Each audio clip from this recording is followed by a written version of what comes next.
Hello and welcome to my review of Marvel Studios' new recent blockbuster hit, Captain America Civil War. Right, normally when I do these reviews, I normally do it with Tom Gallagher. The other Tom. I'm known as the other Tom, Indexsonic, Sonic Tom, Salty Tom, whatever Armin and the rest of the crew want to call me on the Pacific Day. But yeah, like I said, we normally do these reviews together. Tom's not here because and I'm quoting here from him. He really didn't feel up for doing the review, to be honest. And secondly, as well, and I quote this: I didn't enjoy it as much as everyone else seems to. So he doesn't really want to talk about it. He's going to talk about his main opinions on the main podcast when they all get together to review the thing. He's going to have his own say there. So I thought to myself, why not do a solo, just Tom, or the other Tom, or Indexsonic, whatever else you want to call me, on my own. And before we go any further, I'm just going to give everyone a quick warning that this is a spoil review. This has many spoilers. If you haven't seen the film, go and see it and then come back and watch the video. Now we got that out of the way, let's actually talk about the film. So yeah, Captain America Civil War was a fantastic film from start to finish. I so enjoyed this film. It was pretty much everything that this whole cinematic universe has been building up to, is that these characters were going to fight, and no one can imaginable. Nearly 8 years ago, we get to this point, and these films seem to get better and better when they come out, and they're really hard to find problems with them. I know each of these films that come out from Marvel Studios do have their own problems, but this just seems so good. And I'm just going to mention quickly that I still prefer Winter Soldier over Civil War, and I know there's going to be some people in the comments who are basically just going to bitch and moan at me about this, but I think Winter Soldier was a more solid drama film, and this is more dedicated to the fans. If you're a fan of comics, if you've been a fan of these films, this is for you. This film is basically saying, this is for the fans. This is for what you've been waiting for. This had fanfare. You know, it had everything. Like, you pretty much had like the whole big storyline. They even took the name of Civil War from the comic events. And let's be honest, it's like anyone who's a comic reader and non-comic reader know what Civil War is. Even people who, even before this film came out, people knew the comic storyline of Civil War because it's such a fascinating subject. It's that hero versus hero. Both have their own opinions on, are you pro-registration or are you against the Registration Act? And this is in the film, and they do borrow a lot of elements from that comic. And as it happens in the comic, with this film, is that Iron Man's on the pro side, Captain America is against the Registration Act, and it's pretty much freedom versus security when it boils down to, and it just does it so well. And the cast for this film, the actors, oh boy, the actors are so good. Like Chris Evans as Steve Rogers, Captain America, always fantastic. Also, Robert Downey Jr. as Tony Stark and Iron Man. His dialogue is so witty, so quick, and everything like that. And it just, the rest of the cast, Scarlett Johansson, you know, you just got a fantastic cast here, and they just all meld together so well, and it works so well. But I think what a lot of people seem to be forgetting with this film is that, like I said earlier, this is dedicating to the fans and to the fans of the comics and fans of these movies. Because if you have not seen a lot of these films, you are going to get lost in this film. If you haven't seen any of the if you haven't seen Winter Soldier, you're going to get lost. If you haven't seen the Iron Man's films, you're going to get lost. If you haven't seen the Avengers films, you're going to get lost. If you haven't seen Ant-Man, you're going to get lost. So there's a lot of variations of films you have to see before you see this film. And this does culminate building up this whole event as well. And it just gets really nitty gritty, and it's fun. It's fun at the same time. Like, it does have its dark moment, it has its dramatic moments, it has its comical moments. Like the whole thing with Tony Stark and also Spider-Man. Oh my god! Quickly going to Spider-Man. Tom Holland and Spider-Man is so perfect. He nails the role perfectly. And it just shows that Marvel really do care about this property, and they made Spider-Man work. Like, when I watched him on the screen, I went, yeah, that's Spider-Man. And the bit that really got me was when they were talking about Ant-Man, and during the whole fight sequence at the airport, Ant-Man turns into Giant Man. He basically starts fighting everyone, and Peter comes up with the idea of taking him down. He does reference The Empire Strikes Back, and it's really funny. He said, oh, have you guys seen that old film, The Empire Strikes Back? And yeah, he is right, it is an old film now. And I grew up watching Star Wars, and even then, when I was a kid watching it, it was an old film, and it's old film now, so it's just one of these fantastic things to just see come on live on the big screen with Spider-Man. Spider-Man was nailed perfect. Another character that really fascinated me as well was Black Panther, and Black Panther was so good. And Chadwick Boseman, I believe I'm saying his name correctly, he did a fantastic job with doing this role. He just nailed the role for Black Panther, and I'm really looking forward to his film now, because I've seen him in this. He nails the role of Black Panther, and the director they got to do the Black Panther film is the guy who did the Creed film, and that film was amazing. And the fight, if you haven't seen Creed, go and see Creed. The fight scenes in the boxing fights filmed in that are so good. So I'm looking forward to how the fight scenes with Black Panther are gonna be in that film. But going back to Civil War was very well done. The story was there, and the characters had their own motivation, and they balanced the characters really well. Like, they went into areas which you thought to yourself, they're not going to touch that, but they did. Like, they went into the whole area. Why did registration come up? The final nail in the coffin was that basically when they were in Wakanda, a explosion goes off when they were trying to stop Crossbones, and it went horribly wrong, because he was trying to blow himself up along with Captain America. Scarlet Witch come down, gets him in the force field, launch him in the air, wasn't enough time, couldn't contain it, blows up the building, and then this whole Registration Act starts to take into effect, because there've been multiple incidents, and they do bring up the multiple instances as well. They bring up New York, they bring up Washington, they bring up the event in Age of Ultron, so they do bring up all the previous big events that happened in the comic. I'm really surprised they didn't try to tie in Agent of S.H.I.E.L.D. this, but if you've been listening to us at the Comic Book Cast, we've been saying this for a while now, that Agent of S.H.I.E.L.D. is so contained within itself, it doesn't need to pander to what goes on in the films anymore. But I think I do want to see the Agent of S.H.I.E.L.D. film, but that's another topic. But it's such a fun ride from start to finish. It's a really fun film, and I really like it. And the characters are done really well, and the plot element, humour's there with Tony, Spider-Man, and even from Captain America, from most of the characters, to be honest. And the fight scene was just amazing to watch. It was just so much fun. The airport scene is going to be the most comic thing you're going to see. But I like the motivation of one character in this film, which I was kind of taken back, but he's not really the comic book counterpart, and that's Zemo. Zemo is essentially a Nazi in the original continuity, and he's part of Hydra.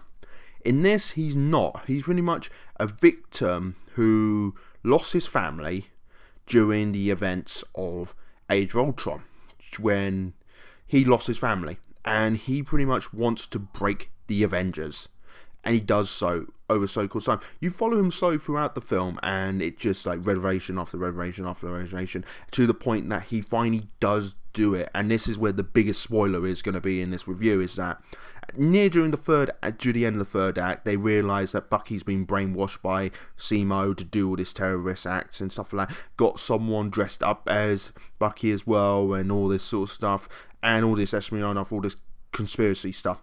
And it was done really well, and you get to the final act when they get to the base, and you get all these super soldiers who are essentially more stronger versions than the Winter Soldier and Captain America. They're like completely insane, and you think to yourself, oh god, Zemo's going to go and release these things, and he's going to use them against the world and Captain America and the Avengers. But no, he kills them, and you'll think, hang on a minute, what's going on here? And I'm going to talk about this when I get to the cons bit for my discussion of this review. But the bit, I thought it was really, really well done. The drama was there. When they went into the room, Zemo behind the bulletproof glass and like this really strong wall they can't break through, and he's pretty much plays a video, and it is hinted early on that you see Tony Stark's mum and dad, and it was like literally the day before they had their accident, and it's insinuated they had a car accident.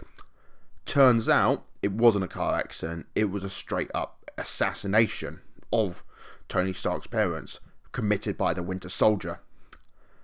And Tony just loses it. He breaks down, and Robert Downey Jr. does a fantastic job of doing it. And then it turns out, then it gets even worse as well, when he wants to basically beat the holy shit out of Winter Soldier. Steve's trying to stop him, and Tony's like, no, get out of my way. He went, and then he works out, and he basically asks Steve, did you know?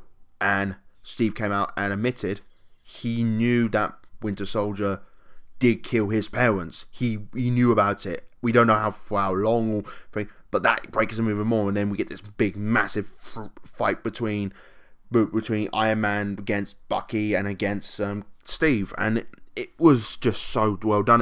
You can feel the person. It built up to this. They've been hinting at this fight for a while. If you go back and watch the first Avengers film, the personality clash between Captain America and Iron Man was very obvious there, and then in every single Avenger films they had him in, it flared up each time, and you can tell it was there, dotted out everywhere, and it was done well in that sense, and it did came to the conclusion, and then this whole thing is just revenge, and in kind of a way Zemo won in a sense. Like, he had a moral victory over the Avenger. Like, he crippled them. He basically disbanded them in that sense, and he had his vengeance. Black Panther was following Tony Stark during the film as well, because there was a bit of a subplot going on with Black Panther, because his father, the previous king of Wakanda, ends up dying at this registration get together with all the different nations, signing the petition and stuff like that, agreeing to get this act put forward, and he gets assassinated, and that essentially means that Black Panther had to become the new king of Wakanda, and it was done really well. And with the whole bit with Zemo, when he get there, Zemo's out there, he's just listening to the messages. That's an ongoing thing in the film, and it's quite interesting. You finally find out what the messages were. It was pretty much listening to the last few messages of his family alive from his wife and his kids, and really touching moment. And then you see Black Panther, you think, oh god, he's going to fight him. No, he doesn't. He just talks to him as a person, saying, look, I was filled with vengeance, and you were filled with vengeance, but vengeance is not the right thing. And he stops Zemo from killing himself, and it just really touching moment. So what's the other moments I liked in this as well? Well, I think that they went some areas as well, like how they brought in Ant-Man was done really well. How they explained turning the Giant Man was really funny as well. When they brought in Hawkeye to rescue Scarlet Witch from the Avengers HQ that was being guarded by Vision, and the whole relationship between Vision and Wanda was done really well, and I thought that was an amazing moment, because they actually went there, because we were all wondering, like, Scarlet Witch, Vision, are they going to do the love interest thing? And yes, they did the whole love angle there, and basically it was starting to develop, and Vision was starting to feel the emotion of love, and it was interesting. Like, they actually pushed the boundaries with these things and actually went forward with these ideas, and this is what I like. Basically, they stay faithful to the source material and don't mind taking risks, and when they do the risk, they pull them off right.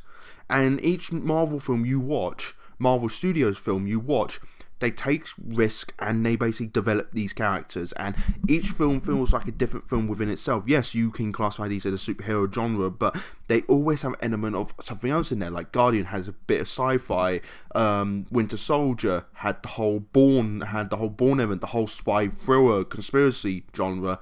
You had the whole thing with Ant-Man, that was a heist film, and and also the first Captain America film was essentially a classic World War II adventure film, like an Indiana Jones film, and I like that. They basically try this stuff with these films, and they're so much fun, and this is where DC's going a bit wrong with their films with Warner Brothers. They just want to stick with this one tone, dark and gritty, and I think that's not working for them. But Marvel, they experiment, they branch out, they do different things with the different things, with the films, the Netflix, TV show, so on, etc. So yeah, I'm going to talk about the cons, because this film does have problems, and it really does annoy me. And some of these are going to be little nitpicks, some of them are going to be my personal opinion, so don't go mad down in the comments, but this film does have problems. I'm not saying it's the most perfect film ever. I think this film does have problems, and I think Tom Gallagher had more problems with this film than I did personally, but these are my problems with it. I'm just going to start off with the first one. Crossbones, complete waste of a character. He was just there to be slaughtered to the basically just slaughtered to the cattle, and this is a recurring problem with Marvel and their films. They're bad guys. If they're just going to be a one-off villain, they don't handle them well. They're so disinterested. Yes, the heroes are done so well, because you're going to see them more than once. That's why they develop them so well. But at the same time, you can't at least make these villains more interesting and more menacing and stuff like that. But Crossbones was just there to get killed. He literally was in the first act and he was gone. And because if you look at the advertising for this, Crossbones was in a lot of product. He even had like action figures and toys made of him, and it's just like, I don't know, did he really need to die? They could have done the explosion in any other way, but did he really need to die? Did they really need to kill off Crossbones? I'm like, well, it's a bit of a waste of a character, It's like, you look at the Marvel villains, they all get killed off if they're not going to be in a multi-story contract. And, Crossbones, like, well, there he is, then there he's gone. He's gone in the first act. Complete waste. The other problem I had with this film as well, I think people are going to disagree with me this as well. If I mentioned this earlier already, if you know nothing about these films, you know nothing about the Marvel comics, you are seriously going to be lost. If you're an average film goer, or you're just an average Joe, you don't know about the comic books, you don't know about the Marvel films, you don't know the ins and outs like we do here at the Comic Book Cast and many other places, you're going to be completely lost watching this film. And it does a good job explaining everything, but at the same time, if you don't know this stuff, you're going to get lost. If you haven't seen the previous films, like I mentioned already, you are going to be lost. And it is really, really bad in that sense, and it's really, really badly done. The other problem I had with it as well was Simo a bit, because it's like, I wanted a more comic. Personally, in my personal opinion, I wanted a more comic book accurate of Simo, but at the same time, the Simo we got was really good. But yet again, I would have liked to see him a comic book accurate Simo, personally. The other thing I had a problem with this as well is, I know people praise this film for its effects, and I've got to say, when these effects are good, they are good. They use practical effects in this film, and the directors of this film, Anthony Russo and Joe Russo, the Russos, did a fantastic job with blending CGI with visual effects. But there are some dodgy, and I mean dodgy, CGI effects. Because when me and my mates went to see this film, me, Tom, and two of my mates, we went to see this film. We went to a normal 2D screening of the film, and we noticed the dodgy effects, and it was mainly during the airport scene. Like, Spider-Man looked very dodgy, he looked CGI'd in most of it, but yet again, they have him in the actual costume as well, and when he is in the actual costume, he looks really good. He looks really, really good. And the other bit of dodgy CGI I noticed is the bit with when Tony's standing there, and you see the iron suit on him, like, standing next to War Machine. War Machine looks better than he does, and I don't know if that's to do with the green screening or the visual effects, but it looked off. Like, you look at it, you know it wasn't there this time, and that's kind of sucked. Marvel's always been good at doing their effects. But apart from that, I really can't find any other complaints, to be honest. I think the film overall did fantastically well, and this is my overall response to it. Overall, story's really good. You may get a loss if you don't know that much outside the continuity.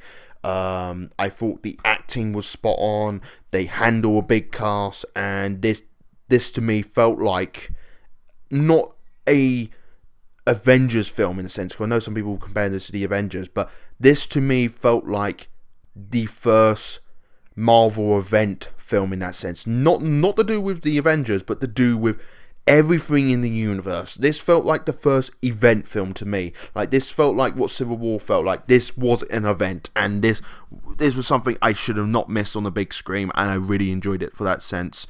And yeah, and it just shot really nice, sounds nice, visual effects are really done, practical visual effects are done really nicely in places as well. But the cons that lets it down is basically the waste of crossbones and the dodgy CGI in one or two places. And right, I mentioned this very, very early on, is that the death of Tony Stark's parents. I don't know if this was for me, just for me, or for a few people, if this for everyone. This was very, very, very cool. Like, you could tell from the very start. It's like, for me personally, this is more of a nitpick, but I noticed from the very start of the film that when it showed 1991, you saw a car accident, and then you saw when Winter Soldier came out and he went on a mission and everything like that in 1989, and you know, it just called itself. The problem was that the text was there on the wall. Like, if you looked at it closely, it added up. You're like, okay, it came out in 1989, and then you looked at Ant-Man, like, you see Howard Stark, it was 1989 there as well, and, you know, and his parents died in 1991, and it just felt so cool. It basically, when I saw it, I went, yeah, he assassinated them. That's the car accident. His parents get killed. Like, even before Simo says and showed the video footage, I went, yeah, he killed his parents. It was really, really cool, and I noticed it from the very start of the film. I don't know if it's just me personally, or if anyone else noticed it, but I noticed that from the very start, and I knew what the twist was going to be at the very end. It's like, yes, it was very, very dramatical impact when it actually revealed. I will say that was done really well, but at the same time, I was like, yeah, I kind of saw that coming. You know? But that's just my personal preference, and I'm probably going to get moaned at about it, but hey-oh. Yeah, that's about it. That's all I got, and my final score for this film is going to be a 9 out of 10. I know that's a really high score, and I know everyone's been giving it a 9 out of 10. I was wavering between 8.5 to 9, but yeah, again, I think this film's really good. Personally, I don't think it's the best Marvel film out there, but my god, it is up there as being one of the best Marvel films, and even one of the best comic book films of all time. So yeah, like I said, thank you guys for listening, and thank you for getting through this. Hopefully when I do this next film review, comic book film review, Tom will be back here with me, and we get to talk about another thing, but Tom Gallagher. So yeah, glad you guys enjoyed me, listen to me, and I'll see you next time. Bye. Hey guys, Armin here, just reminding you that this video was made possible thanks to patrons. If you guys are interested in supporting us and making sure we keep the lights on, check out our Patreon where you can join other fans in supporting the CBC delivering content you guys have come to love and expect. And if you can't do that, give us a like and a subscribe. That goes a long way too.